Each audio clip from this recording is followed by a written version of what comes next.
Questions to the Prime Minister. Mr. Geoffrey Robinson. On the one side. The Prime Minister. Thank you, Mr. Speaker. As we approach recess, I'm sure that members from all sides will wish to thank the staff of this House for their dedication to our work here in what has been a particularly challenging year. We saw terrorists attack our democracy and our way of life, not just in the Westminster attack, but also, obviously, in the attacks at Manchester, Finsbury Park and London Bridge. And it's thanks to the professionalism and bravery of people like Elizabeth Bryan, an off-duty A&E nurse from Cambridgeshire, who ran to help at the scene of the Borough Market attack and who is with us in the gallery today. That this shows that these attacks will never succeed because we are united in defending the values that define our nation. Mr. Speaker, this morning I had meetings with ministerial colleagues and others, and in addition to my duties in this House, I shall have further such meetings later today. Mr. Geoffrey Robinson. Thank you, Mr. Speaker. Of course, we in the whole House associate with the words the Prime Minister spoke about defending our values. But I wonder, her schedule doesn't seem so busy, could she find time to visit Coventry, where I can assure a very warm welcome from the 3 Labour MPs in Coventry who all doubled their majorities and held the recent general election called by herself. I'm very grateful for that. On a serious note, is she aware that Coventry is the national centre, designated national centre for the research and development of controls for driverless vehicles? And would she not consider perhaps it might be an appropriate location to relocate her whole government there, where you can see the controls for driverless vehicles in practice? Well, I'm grateful to the Honourable Gentleman. I'm always happy to visit the West Midlands, and I have to say I'm particularly pleased to visit the West Midlands under its new Mayor, Andy Street, who's doing a very good job. And he mentions the question of automated vehicles. This country is a leader in automated vehicles. That's part of building a strong economy, and that's what this government is doing. Helen Whately. Thank you, Mr. Speaker. Last week, our National Health Service was judged the best healthcare system. Best, safest, most affordable. Better than France, Germany, Norway, Sweden, Switzerland, Australia, New Zealand. Too often in this House, we focus on the negatives. And I've heard the Labour Party attempt to weaponise the NHS.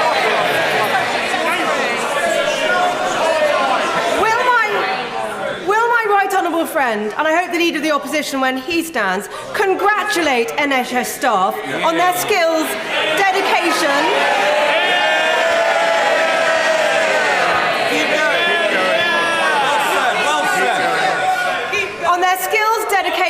and the hard work they have put in to achieve these high standards. Well, can I thank my honourable friend? I am very happy to stand here and to congratulate all those NHS staff who are delivering such a fantastic service and who have made the NHS once again, because this isn't the first time, once again the #1 health system in the world. And we are determined to continue to enable that high level of service to be provided, which is why between 2015 and 2020 we will be investing over £500 billion in our NHS. Jeremy Corbyn. Thank you, Mr. Speaker. Mr. Speaker, I join the Prime Minister in thanking all the staff of this House for all the work they do all the year round. They are fantastic, they're supportive, they're inclusive, and they're great with the public who come here. I want to thank them for everything they do. I also join the Prime Minister in thanking all of our emergency services for the way they coped with all the terrible emergencies we've had over the last few months in this country. And I thank those communities, such as my own in Finsbury Park, that have come together to oppose those who tried to divide us as a community and a people. And the emergency services were in action again yesterday, protecting the people of Coverack from the flood that they suffered. We should always remember we rely on those services. Mr. Speaker, the Chancellor said this week that some public servants are overpaid. Given the Prime Minister has had to administer a slapdown to her squabbling cabinet, does she think the Chancellor was actually talking about her own ministers?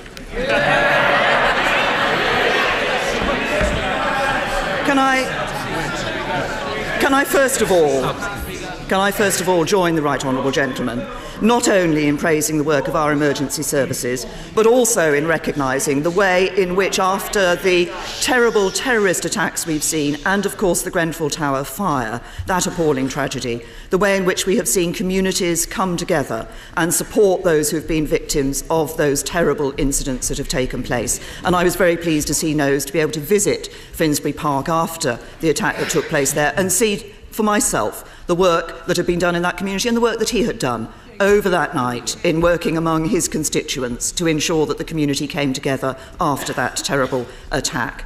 Now, in terms of public sector pay, I will simply say this to the right honourable gentleman.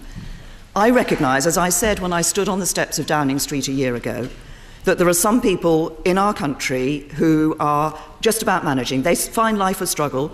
That actually covers people who are working in the public sector and some people who are working in the private sector. And that's why it's important that the government is taking steps, for example, to help those on lowest incomes through the national living wage. It's why we have taken millions of people out of paying income tax altogether. It's why basic rate taxpayers under this government have seen a tax cut of the equivalent of £1,000. But you only get that with a strong economy, and you only get that with a Conservative government. Jeremy Corbyn! Thank the Prime Minister for what she said about my own community, and I'm obliged to her for that. However, my question was about whether the Chancellor had said public service workers are overpaid or not. The reality in this country, Mr. Speaker, is simply this. A nurse on a median salary starts on £23,000. Police officers, £22,800. Job centre clerks on £15,000. I had a letter from Sarah, who wrote to me this week about her sister-in-law, who is a nurse. And I quote, "She has sacrificed her health for the caring of others. She's had a pay freeze for the last 5 years. Only her dedication and passion for her vocation keeps her going. Why is this happening?"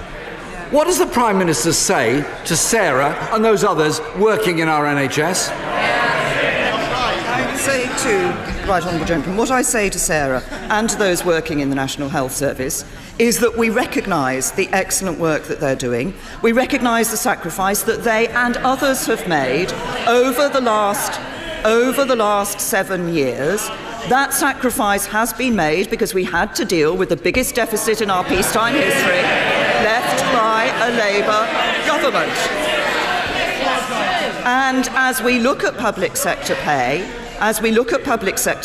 we do balance being fair to public sector workers, protecting jobs, and being fair to those who pay for them. And the right honourable gentleman seems to think that it's possible to go around promising people more money and promise that nobody is ever going to have to pay for it. He and I do both value public sector workers. We both value our public sector services. The difference is, on this side of the House, we know you have to pay for them. Jeremy Corbyn! The Prime Minister doesn't seem to have had any problem finding money to pay for the DUP's support. Her government has been in office. Mr. Speaker, the Conservatives have been in office for 84 months.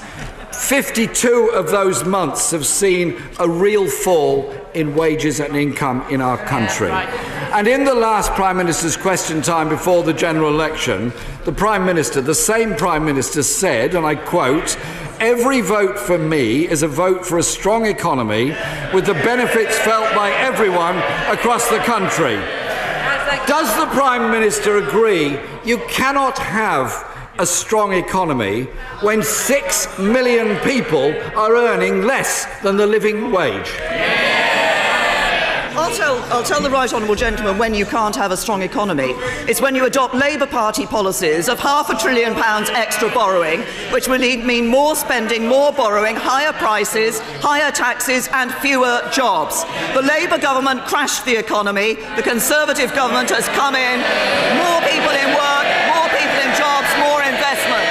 Jeremy Corbyn! Could I invite the Prime Minister to take a check with reality on this?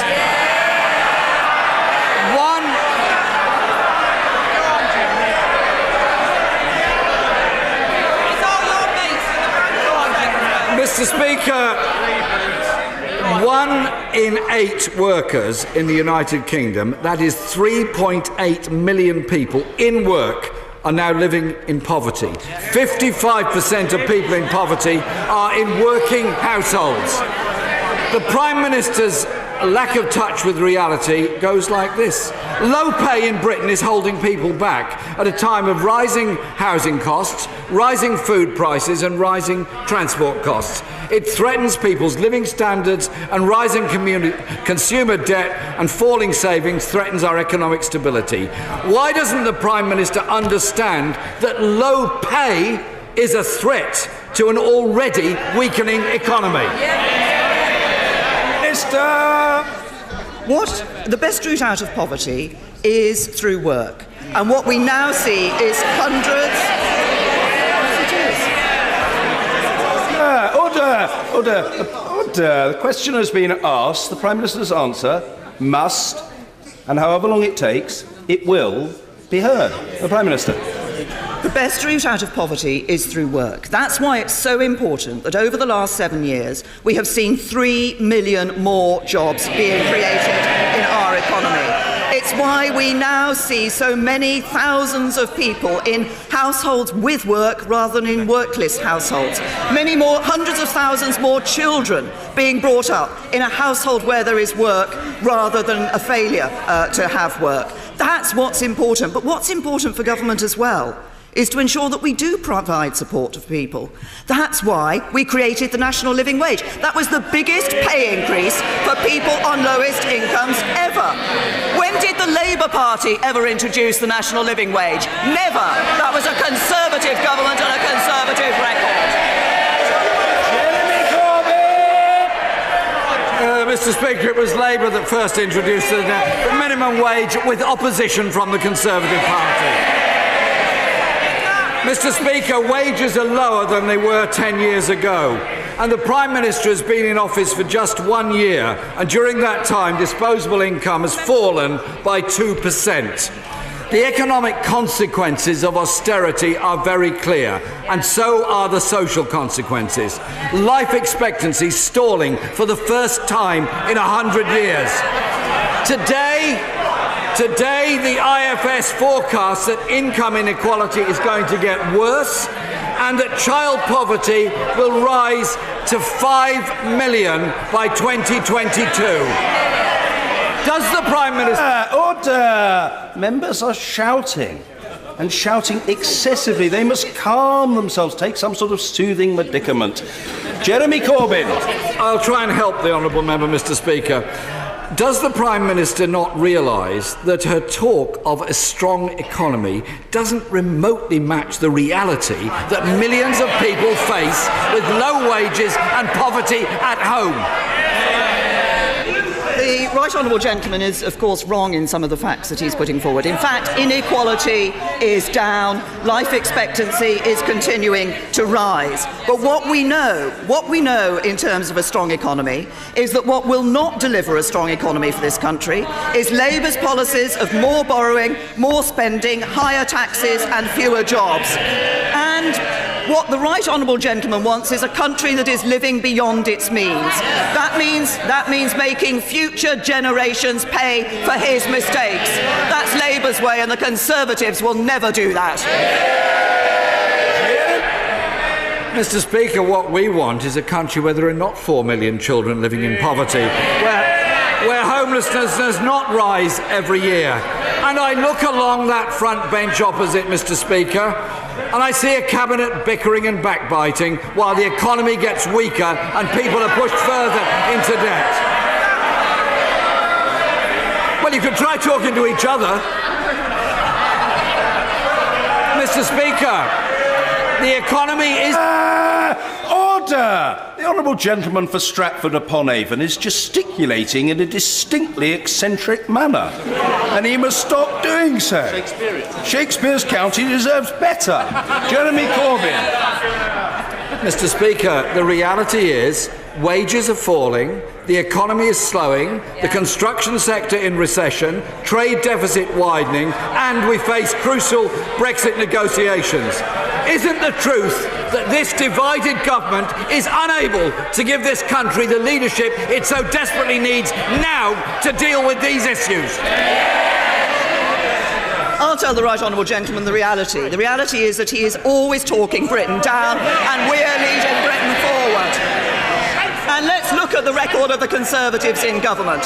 3 million more jobs, 4 million people out of paying income tax altogether, over 30 million people with a cut in their income tax, record levels of people in employment, record numbers of women in work, deficit cut by 3/4, inequality down, record levels of foreign direct investment. That's a record to be proud of, and you only get it with a Conservative government.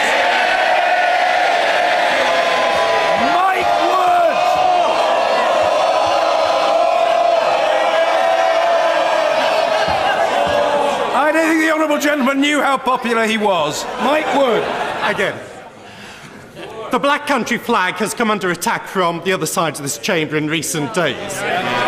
But will the Prime Minister join me in again congratulating Gracie Shepherd, who designed the flag when she was just 12 years old, reflecting our industrial heritage? And does she agree that the latest figures showing the West Midlands as the fastest growing part of this country shows once again that the Black Country remains a great place to do business? Well, as my honourable friend says, he's absolutely right. The Black Country remains a great place to do business, and I'd like to congratulate Gracie on on designing that flag at the age of only 12 years. And I have to say that I'm sure that she and others, including the Express and Star, have been surprised at the attitude from the benches opposite on this particular issue. And I commend both my honourable friend and my other honourable friends in the Black Country, and indeed the Express and Star, for the work that they are doing to promote the Black Country as that great place to do business and to live and to bring up children like Gracie. Ian Blackford. Thank you, Mr. Speaker. Does the Prime Minister believe that her government has delivered pension fairness for women who, like her, were born in the 1950s? What the government is delivering for women is a better state pension for women, so that women in future will be better off under the state pension than they have been in the past. We are equalising the state pension age. I think across the whole House everybody will recognise that that's the right thing to do. Ian Blackford. Thank you, Mr. Speaker.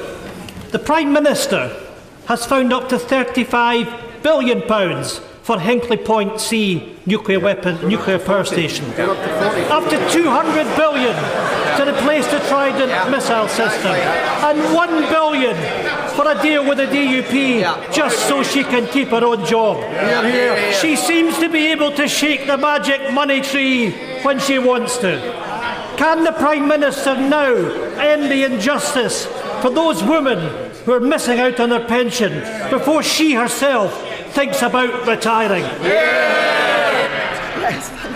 Well, I have to say to the honourable gentleman, I'm a little surprised, given his background, that he said what he did about Hinkley Point. Hinkley Point is actually privately funded. This is not money that is coming from the government to develop Hinkley Point. So I find that a little strange. But we have put £1 billion extra into this question of the change of the state pension age to ensure that nobody sees their state pension age increased by more than 18 months from that which was previously expected. But I have to also say to the honourable gentleman that the Scottish Government, of course, does now have extra powers in the area of welfare. And perhaps it's about time the Scottish Government got on with the day job and stopped talking endlessly about independence. Jeremy Lefroy. Mr. Speaker, businesses in Stafford and other constituencies need as much certainty as possible now about what will happen after we leave the EU in March 2019 for investment decisions they're making in the coming weeks and months. As the government works on the comprehensive future relationship with our European neighbours, will it also negotiate time-bound transitional arrangements which prioritise the jobs of our constituents and the health of our economy?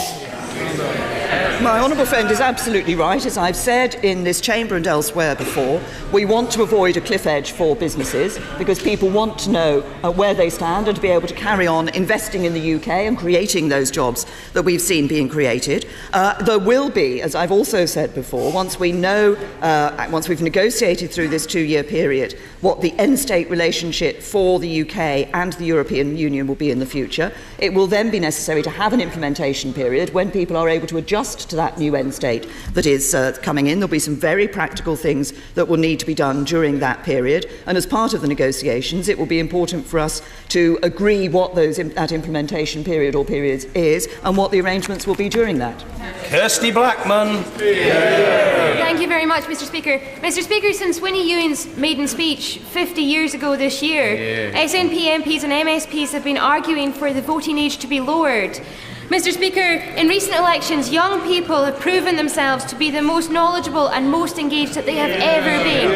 I believe there's a majority in this House in favour of lowering the voting age. Will the Prime Minister support giving votes to 16 and 17? Say to the Honourable Lady, this is one of those issues on which people will obviously have different views. My view has always and continues to be that 18 is the right age. We expect people to continue in education or training until the age of 18, and I think that's the right point for the voting age to be. Bob Blackman. Thank you, Mr. Speaker.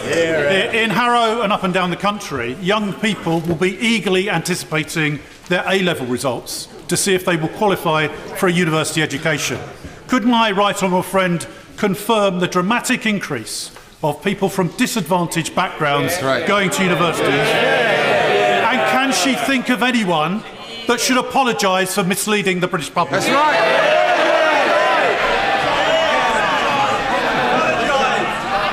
Well, I think it's very important, as people are thinking about going to university, that they are not misled in any way. It is the case that more disadvantaged 18-year-olds are now applying to university than ever before. I believe the Right Honourable Gentleman, the Leader of the Opposition, said exactly the opposite, and I think he should apologise for having said that. But I think actually the Labour Party should go further. At the election, the Leader of the Opposition vowed to deal with student debt. Labour were going to abolish student debt. Now they say it wasn't a promise at all. Students know Labour can't be trusted on student fees. Mr. Paul J. Sweeney. The Prime Minister will now know what it's like to have a job, but to lack job security. Sometimes it can even bring a tear to the eye.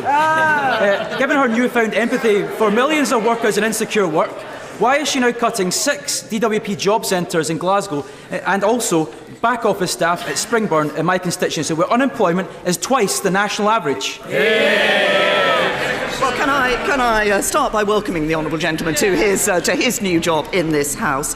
What is happening in relation to the job centres in Scotland is that we are ensuring, DWP is ensuring that it is using the estate properly to the best advantage, and as a result of what is happening, no services are going to be cut. In fact, services to people using job centres will be enhanced in future. I think what matters is actually the service that is provided to people attending those job centres. Richard Drax. Thank you, Mr. Speaker. The brave men and women of our armed forces put themselves in extremely challenging situations in their efforts to keep us all safe. We owe it to them, therefore, to do all we can to support them and their families when they have completed their service. I warmly welcome the launch of the Defence People Mental Health and Wellbeing Strategy yesterday. But can my right honourable friend tell the House how we can coordinate this excellent programme with our international allies, and may I wish her a very well-deserved break when she finally decides to take it in the recess.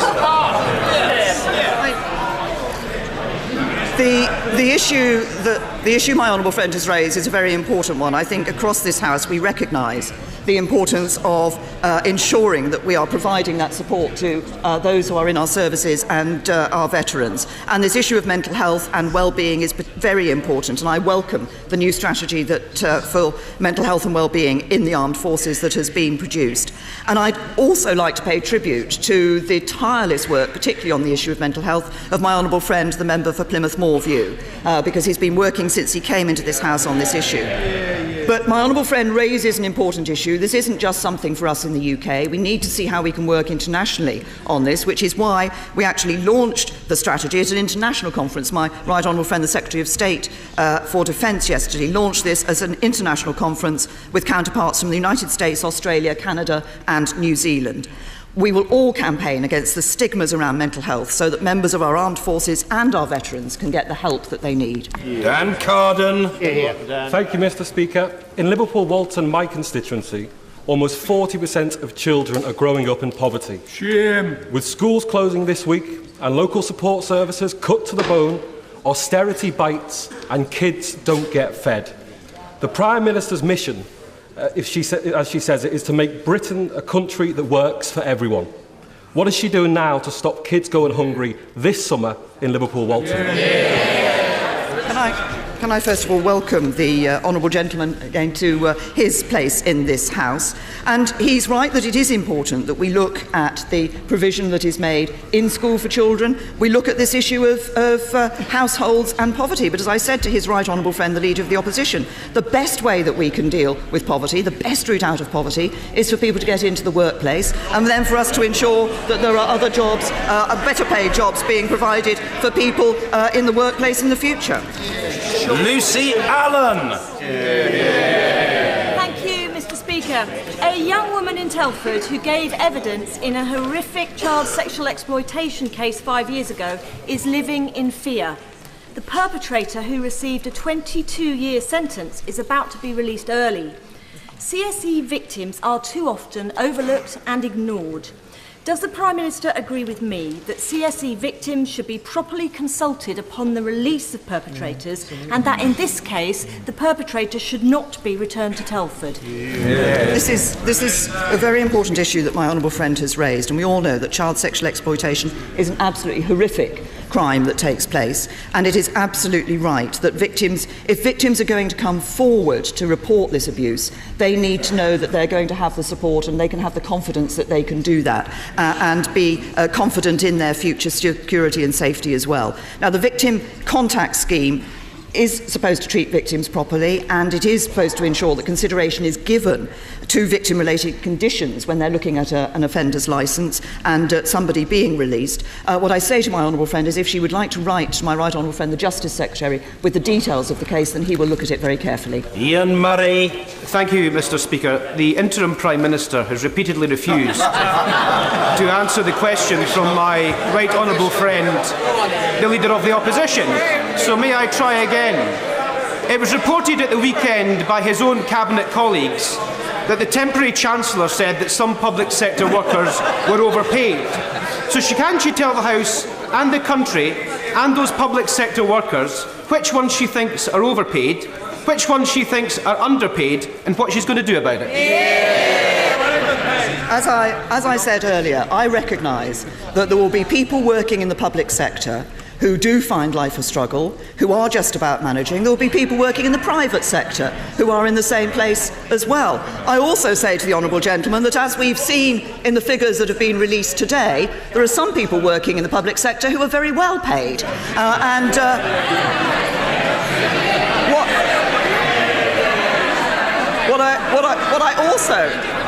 What I also say is that we need to ensure that government is, when we look at public sector pay, that we balance being fair to workers, protecting jobs, and being fair to those who pay for the public sector, and that also we give support to people to ensure that they can keep more of the money that they earn. That's why we believe in cutting taxes. Mr. Kenneth Clark. Mr. Speaker, the government is under predictable pressure on public sector pay and public sector spending, which we'd all like to respond to if it was actually sensible to respond to some of these demands. But does my right honourable friend agree that the only way in which a responsible government can actually increase public sector pay is if we restore to this country strong economic growth and a sensible government fiscal balance sheet? And that the biggest threats to our achieving either of those over the next 2 years are a bad Brexit deal putting barriers to our trade and investment, or the return of a hard-left, old-fashioned socialist government?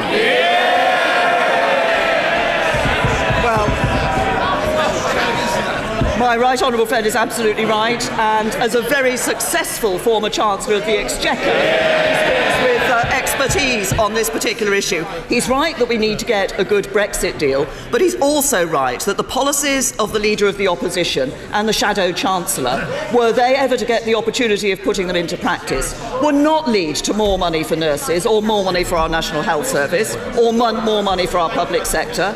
It would lead through its higher borrowing, higher spending, higher borrowing, higher taxes. We would see jobs going, we would see higher prices, higher taxes for people, and we would see less money available for our health service and less money available for our nurses. Gordon Marsden. Mr. Speaker, does the Prime Minister know that her universal credit process is failing my constituents? The Salvation Army and Street Life report that vulnerable Blackpool people are juggling a month's money without help, unfair sanctions for people with mental health issues, a 6-week wait for money coming causing more stress, and a phone helpline which Citizens Advice says can cost claimants 55p a minute and 39 minutes to answer. Couldn't she start by getting them a free phone number? To the honourable gentleman, I think the importance of the universal credit scheme is it is ensuring that being in work always pays. What we see from the universal credit scheme is that we are seeing more people getting into the workplace, but the DWP is constantly looking at the scheme and how it is operating around the country to ensure that any problems that are being raised by people are being addressed. Antoinette Sandbach. Mr. Speaker, thousands of my constituents and millions of consumers in this country have to pay surcharges when they use their credit or their debit card, a highly unfair practice. Could my right honourable friend outline the impact of lifting of surcharges on consumers in this country? My honourable friend is absolutely right, and I think it's very important that this issue is being addressed. We believe that rip-off charges have no place in modern Britain, and that's why card charging abuse is going to come to an end. This is about fairness and transparency. We don't want people to be surprised when they come to pay for something that they see an extra surcharge suddenly being added because they've used a particular card. We estimate that the charges can add up, and that the total value of these fees back in 2010, was estimated at £473 million. That money is going to be put back in the hands of shoppers across the country so that they have more cash to spend on the money on the things that matter to them. Mr. Pat McFadden. Thank you, Mr. Speaker. In her Lancaster House speech, the Prime Minister said that the UK would be leaving the single market. Can she tell the House whether that red line on the single market also applies to any transition agreement or implementation period that might be agreed for the period after March 2019? We said we would no longer be members of the single market because we will no longer be members of the European Union, and there are the four pillars, as the European Union consistently says, the four pillars are indivisible, and therefore the other issues that we wish also to be not to be subject to, like the European Court of Justice and free movement requirements, mean that we will no longer be members of the single market. At the end point, when we have, at the end of the 2 years, negotiated the end state deal, there will then be an implementation period for that deal, but we're very clear that at the point at which we reach the end of those negotiations, we'll be out of the European Union. Speaker, can I welcome the IFS report this week into income inequality in the UK? The report clearly shows that, contrary to Labour propaganda, often repeated during the general election, that the income gap between rich and poor in our country has reduced every year since 2010. Does my right honourable friend agree with me that this clearly shows that those with the broadest shoulders are bearing the heaviest burden of dealing with the debt we inherited from the last Labour government?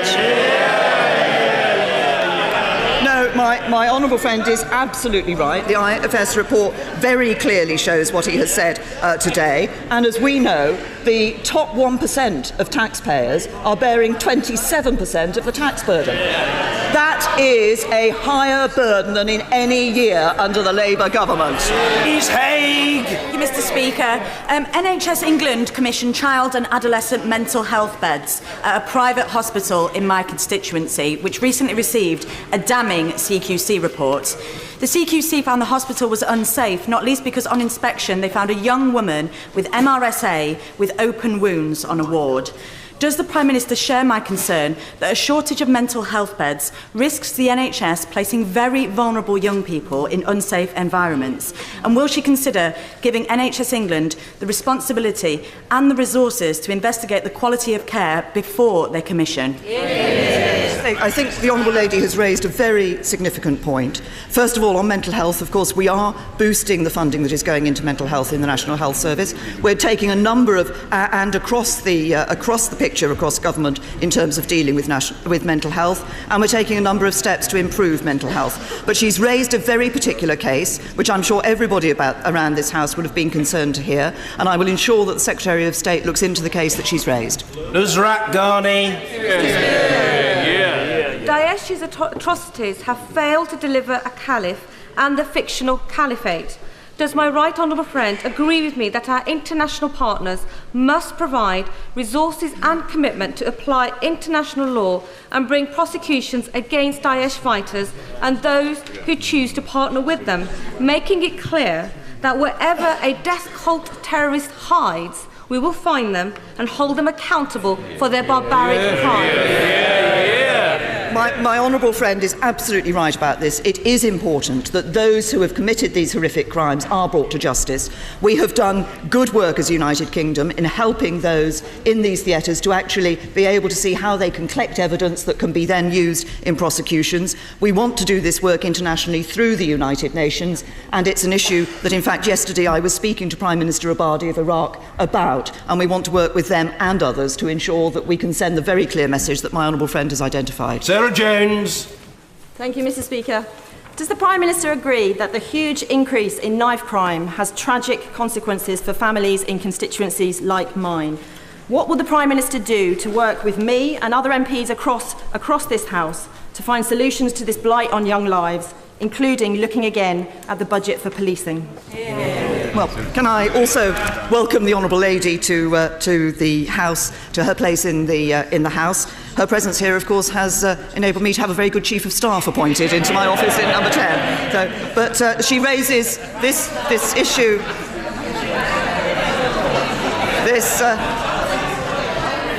This issue is the issue of knife crime. She's raised a very serious issue of knife crime. The government has been taking a tougher stance on knife crime.